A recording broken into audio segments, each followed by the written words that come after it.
Bismillahirrohmanirrohim. Sampurasunun.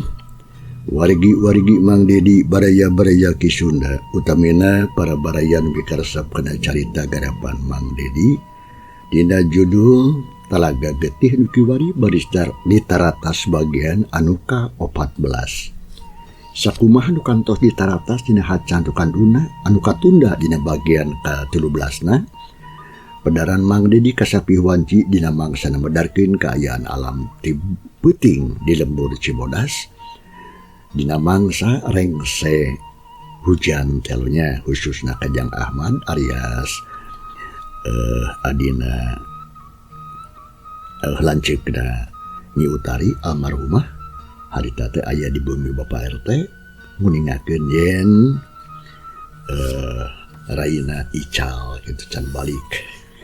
Itunya kumaha tuh para pambiarsa lajeng ngarulai carita lagu paos nembangna urang sami-sami Bandungan kusadayana.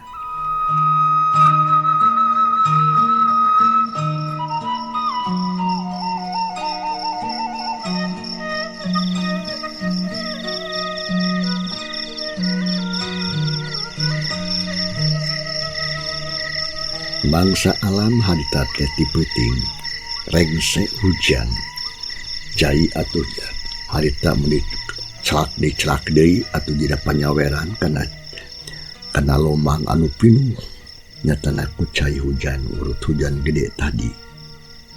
Sadengkeun di jero imah aya saurang jalma keur nyang hareup ka bapa alias kanu boga imah nyatana Bapak RT horeng si maneh horeng Jang Ahmad lanceukna Nyi Utari.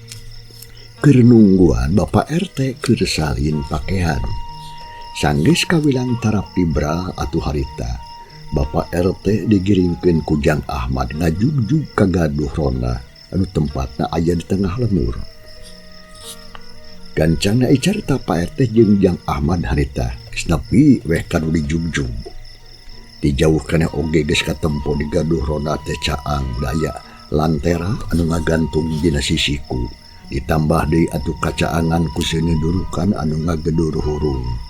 Breh di jero garduh teh katempo aya saurang lalaki anu keur ngajejentul diuk. Awakna nyarane kadatihan sarta diharudum ku samping meuni bunyi da puguh hawa teh karasa nyecep tiis kada awak. Ari eta lalaki teh tayalian ronda nu katelahna Mang Odang. Umurna moal jauh atuh ti Jang Ahmad. Da puguh batur sepang ulinan ti baheula. Anu kabenaran ayeuna manehna teh kaparengan jaga dina peuting eta. Nya barang nempo Pak RT anu datang bareng Jang Ahmad. Jang Odang teh meunikeun kacuringhak cungkeuleung cengkat bari jeung rutret atuh kanuduaan sabab ngarasa heran peuting-peuting beut nyampurkeun ka dinya. Geuning Pak RT bari angkat ke mana Pak? Wengi-wengi ka dieu hor geuning si lain man. Cek Mang Odang harita teh langsung tumanya bari jeung rada hariweuseul sabab ngarasa heran. Da puguh atuh tara-tara ti sasari Pak RT datang ka gaduh ronda dina mangsa alam kitu. Kacuali lamun aya persoalan lembur anu kacida pentingna. Ngadenge kitu pok Bapak RT harita. Ringan ai Jang Odang. Kamarana nu sijena Jang. Ukur sorangan ngaronda teh nya. Nya anu daratang teh atawa ukur oge mung aya di luar Bapak RT anu ngaronda wengi ieu teh. Jigana bae tadi bubuahan parantos hujan jadi haorea mah diar deui maranehna teh. Tari duaan deui mah Kang Atang sareng Usman nuju ngaridar we tadi teh sun. Tapi tah ari abdi mah dipeuh orang jaga we dieu sun kitu Pak RT. Nya syukur atuh aya kitu mah nya katunya ngan ukur aya tiluan ye. Tapi nya teu nanaon lah. Anu penting mah nya asa ulah kosong teuing we. Jang Odang. Naon? Cing sok kadinya gancang lah pangnakokeun kohko tah. Tong asa-asa sing tarik we. Ngarah kadenge ku sarea. Da teh aya kohko ieu mah aya ge beusi jadi mah Bapak. besi sanes koko, besi tilas bom. Urut zaman walana gitu. Lumayan itu warisan gitu. Kan baiklah arek naon pokoknya mah disada besok burukeun. Atuh harita keneh jam odang teh ngagiringkeun samping sarung koloneng atuh eta urut bom teh harita ditako ngurikeun ka ngung ka ditu awuhanana sanggeus beres kitu mah mangakeun urang tako nyaina celengkung atuh harita kolontreng kadene surakoh jena busi ditako ku odang pada eta teh lain koho tapi tangara urut bom baheula cenah menang pagih disusukan mun ditarik ngajenreng teh atuh harita mun ayun-ayunan eta bom teh henteu gede lumayan we aya meureun kana 50 kilo malah mesti di kilo teh sanggeus aya kana sawatara waktu nungtutan ka Gaduhrona teh aya 3 jelema nu datang disusul ku dasejena datangna teh kaler kidu kulon wetan jujon nyalampurkeun tungtungna mah robe jadi ngariung lobaan di Gaduhrona teh samalah bari jeung recok ngaromong ceritanya jeung baturna aya naon teh sabot keur kitu teh atuh aya saurang lalaki anu kawilang geus umuran harita teh sasalana ka hareup daya lian ti Pak Kulisi desa atawa sok disebut Bapak Ici kurang lembur mah. Aduh, keringeunang dasare euy. Ya naon ieu na kobom. Tapi nah ya naon ieu teh? Puting-puting aduh kamu jeung nada kolan bom sagarupa. Mun mata kreuwas ka kuring tuh. Mugo ge keur hees ki berak kuring teh ya, Perde. Datang teh Pak Ici langsung tumanya ke Pak RT. Lantaran hayang geura-geura nyaho cenah kana sababiahna. Nah aya naon atuh penting-penting harita make nakol bom. Aduh Pak Iki mane teh muni apik-apik teh ngomong teh jam memang heueuh lain nakol oleh nakol bom. Kan geus kieu teh. Baiki nuhun enggak sumpil alhamdulillah tuh. Moal hese nyusulanana itu saya di ka dieu mah. Nya aya naon atuh Pak RT? Ciso gancang geura bejakeun dah. Ari sawaburi sakabeu teh aduh araya di dieu hayang geura-geura nyaho teh besi aya naon kitu. Kieu teh Pak Iki oge kasareanya sok atuh kadinya tah. Jampe heula tuh tonggo ka cingku ciwas kitu sangkan kuringna bisa nerbikeun nu jadi persoalan ka balarea. Nya sok atuh lah. Eta Pak RT gancang ieu teh tah. Duh, nuluykeun hanya sare yo. Suganya tuh. Nya sanggeus kitu mah Bapak RT haritan angtungna maju berjeung rada kahareup terus atuh ngacungkeun dampaleungeun ka tuhu ka luhur maksudna masangkan warea jadinya sakabehna bisa jarempe cenah lantaran Pak RT arek mere bewara nampok kitu jep atuh harita sakabeh urang lembur teh jarempe da pugu sarea oge geus ngarti kana maksudna. Para saderek sadayana kadang warga lembur Cibodas dina umumna khususna KRT-an Simkuring hatur nuhun tiasa ngarumpul di dieu kuring teh rek mere hiji bewara nu kalcida pisan pentingna nyaeta ngeunaan Nyi Utari putrana Bah Sanip anu tibada asar cenah Jang Ahmadnya laras pisan tah ieu lanceukna Nyi Utari laporan tadi sore teh nepikeun di ti sore kene Nyi Utari teh tepi ka peuting ayeuna teh can aya balik ka imah. Ari cenah mah bebejana mah rek ulin ka Talaga. Da geus biasa nu sok ulin ka dinya mah. Tapi nurutkeun ieu Jang Ahmadun dilanceukna Nyi Utari teh eueuh balik deui cenah kitu. Sarta can panggil laratanana tah dumasar kana eta kuring salaku RT di dieu arek mindang saraya ka balarea sangkan wayahna marantuan neangan Nyi Utari tah kitu cik kumaha sarea daek ngabantu da piraku atuh ari embung mah sabab eta teh pan batur jeung dulur salemur urang ieu. Cek Bapak RT nutup sakabeh omonganana. Berijeng terus rutret nitenan kasa kabeh warga lembur anu katempona beuki racok. Samalah jalma-jalma anu daratang oge beuki nambahan bae jadi ngagulung estuning mata heran cenah. Lamun kaayaan di Gaduhrona teh jadi beuki caang bae sabab lebah urang lembur anu marawa obor jeung batre. Ngadenge kitu pok Pak Ici harita. Oh, jadi Nyi Utari teh leungitnya, aduh mata kariwang, aduh nya bukan leungit ngan teka mana-mana macan kanyahoan di teh Pak Ici. Tah Ci kumaha Pak Ici yo? Kieu we atuh ayeuna namanya. Nyi Utari kudu diteangan ayeuna keneh. Tah kabeneran jalma-jalma nu ngarumpul di dieu teh kawilang loba. Kumaha lamun urang bagi opat we sawareh neangan ka belah kulon, sawareh deui ka belah wetan, ka belah kidul jeung ka lebah kaler.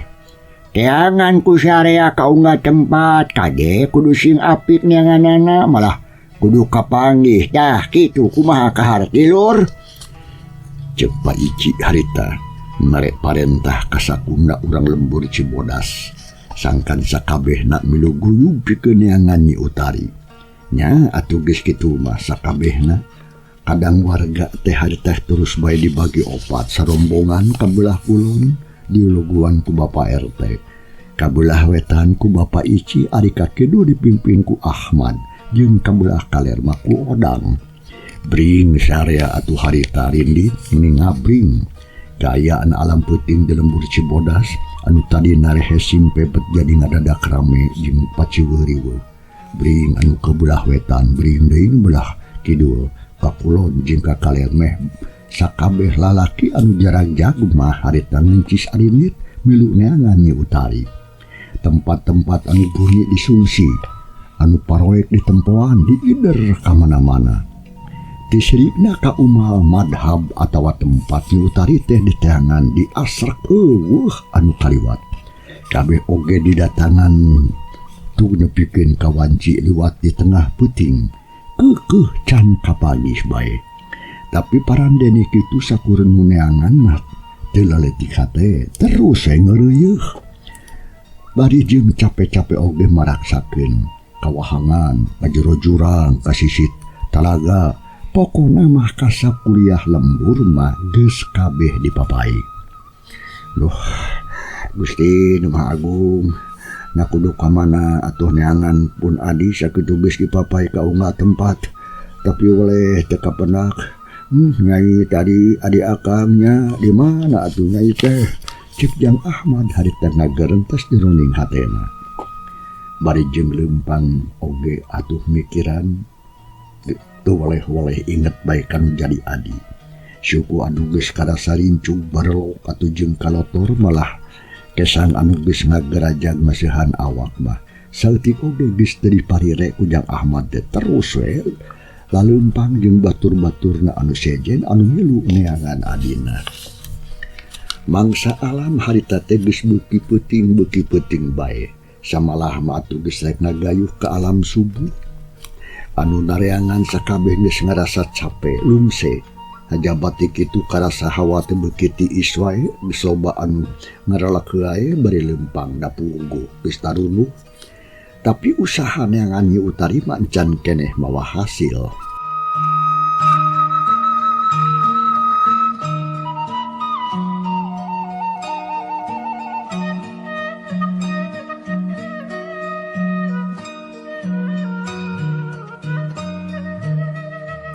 Yang aman kadaku mah hal geus kieu Jang yeuh geuningan tuang rayi teh Nyi Utari can aya keneh laratan teh. Padahal mah nya apan geus digulik sek ka unggah tempat tapi keukeuh mun ieu bengkuralang ni kalakah geus capek we mang yeuh jabat tunuh deui. Ceuk Mang Salim ngomongna ditujukeun atuh ka Jang Ahmad anu kaparengan milu neangan harita teh. Duka deui ngaduh Mang. Abi oge aduh puguh keur bingung gitu. bingung tebang tungtung susah taya hingga na neangan adi ti kamari titra tadi kene ti sore kene cek Jang Ahmad bari regaran deg hila limpangna ari napasna mending ngahega da puguh capek.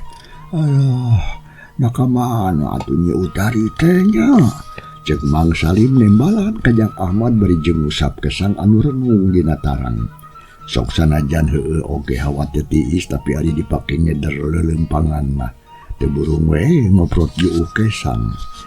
Ngadenge omongan Mang Salim kitu pok Jang Ahmad harita.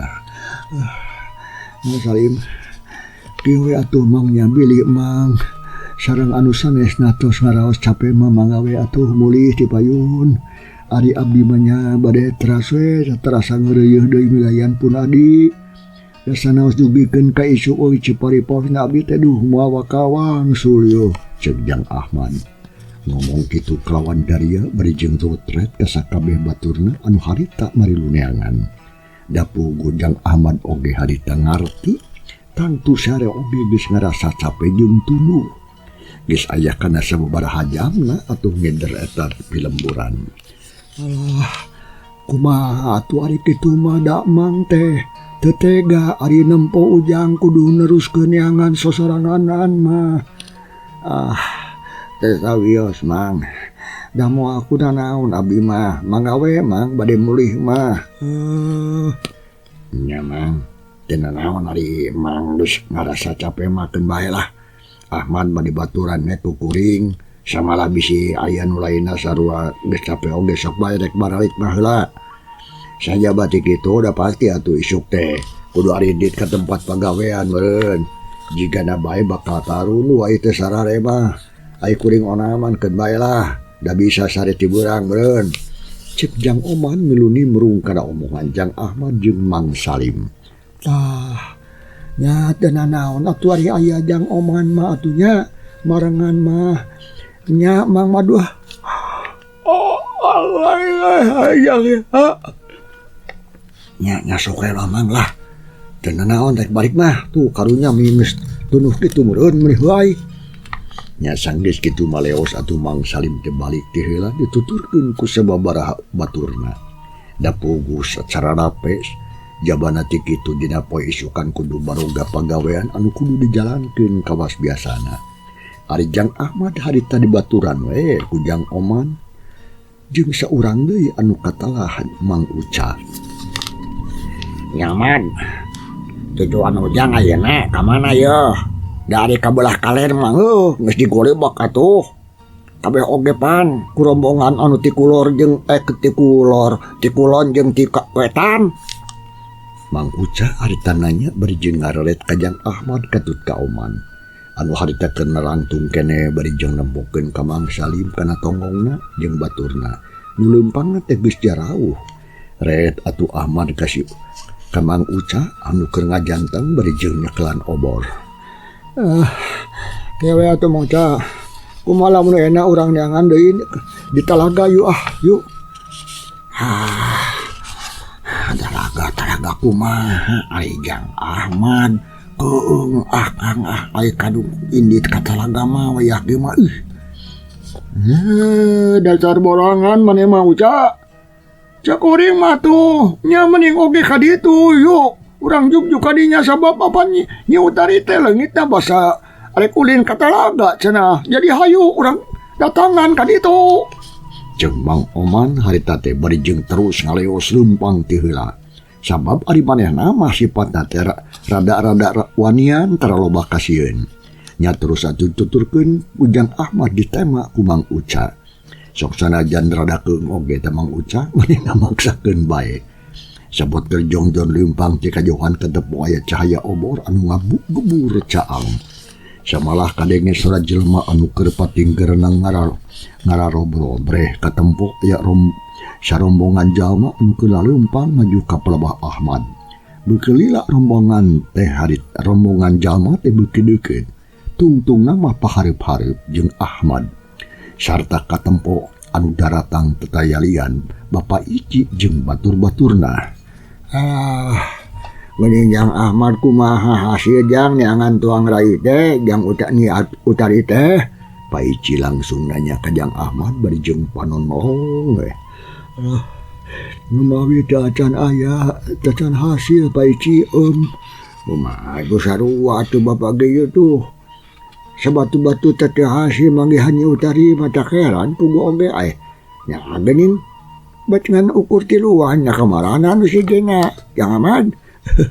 Pugu anu sanesna mah Pak parantos ngulih di payun Pak.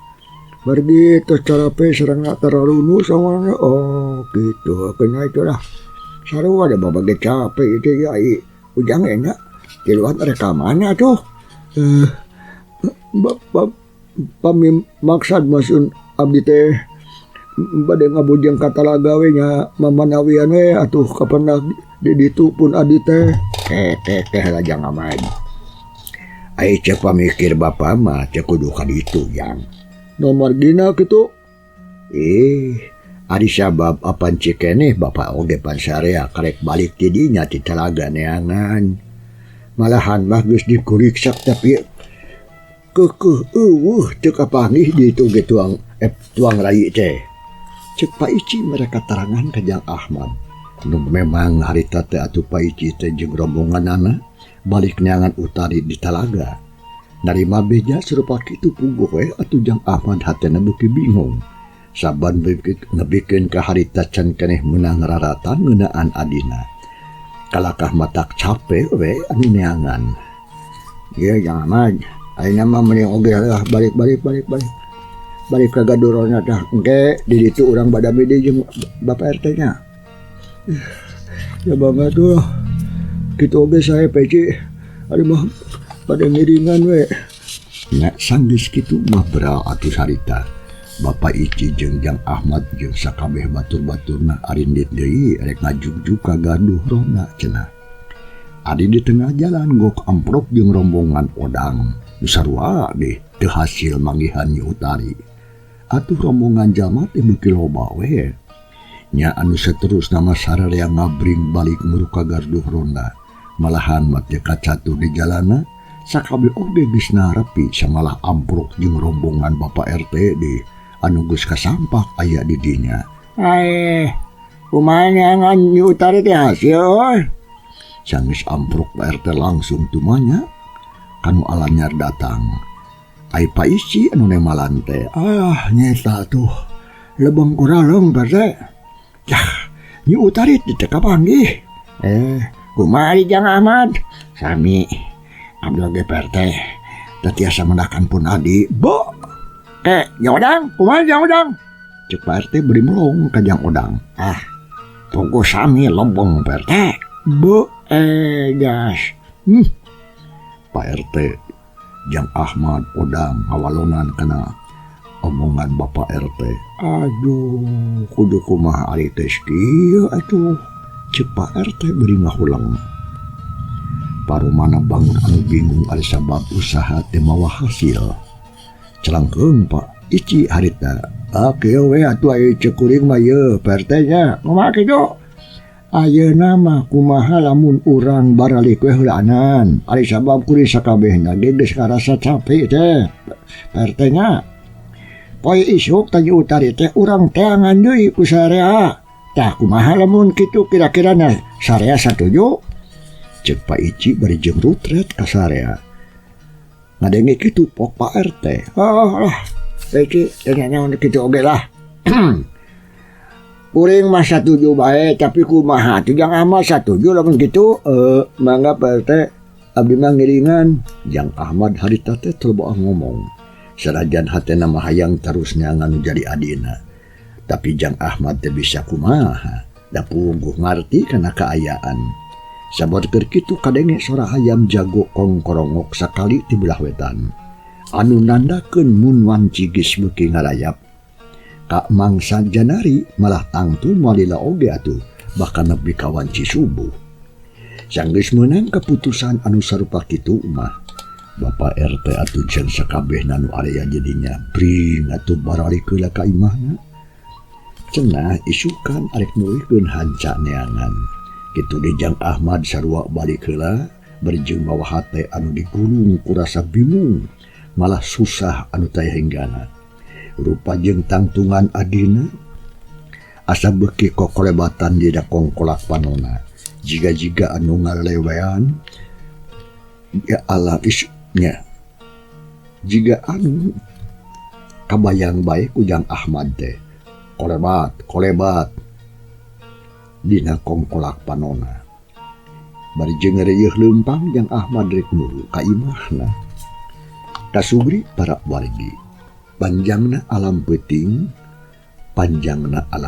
teu kacatur ayeuna mah urang pacapkeun alam isukna we.